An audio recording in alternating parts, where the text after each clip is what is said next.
हाय मैत्रिणींनो, मी एकादशीनिमित्त खास हे शाबूचे वडे आणि शेंगदाण्याची आमटी बनवलेली. चला तर मग रेसिपी बघितली पाहिजे. इथं मी पावशर म्हणजे 1.5 वाटी मोठी साबुदाणा रात्री भिजवत ठेवलेला छान असा फुलून घेतला आहे. नंतर हिरव्या मिरच्या आणि 3 बटाटे छान उकडून घेतलेत आणि शेंगदाणे छान खरपूस भाजायचे आणि त्याची सालं काढून घेतल्यात. साबुदाण्यामध्ये छान असा बारीक करून बटाटा घ्यायचा, हिरवी मिरची बारीक करून घालायची.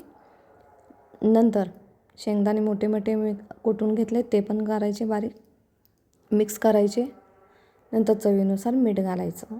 इथं शेंगदाणे चांगले भाजून खरपूस वापरा, साल काढून वापरा म्हणजे काळे वडे दिसत नाहीत, सफेद दिसतात.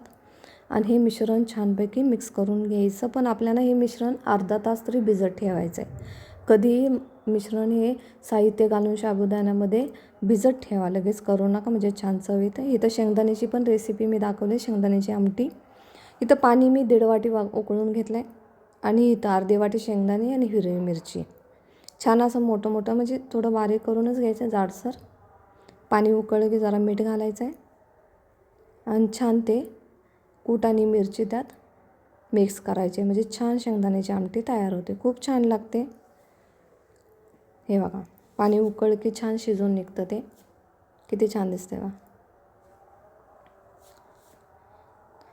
शेंगदाण्याच्या आमटीसोबत साबुदाणा वडा खूप छान लागतो. त्यात थोडं दही मिक्स करायचं, खूप छान टेस्टी होतात वडे.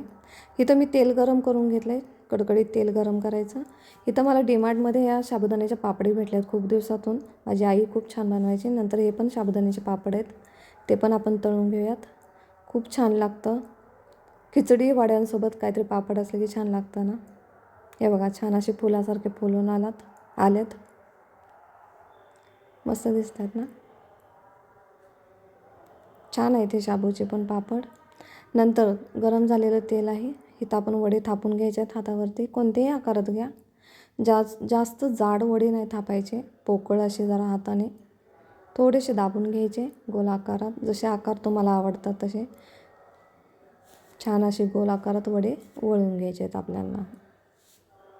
जसे तुम्हाला आवडतात आकार तसे तुम्ही थापून घ्या. साबुदाणा चांगला भिजला पाहिजे, नाही भिजला तर वडे फुटण्याचे खूप चान्सेस असतात. मी खूप वेळा बघितलं आहे वडे फुटतात.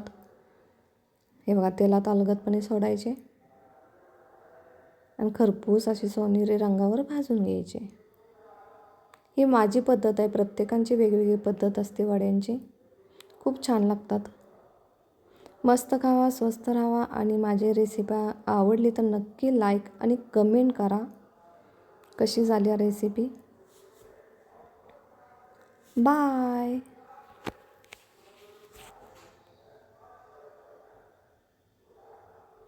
छान वाटत आहेत ना.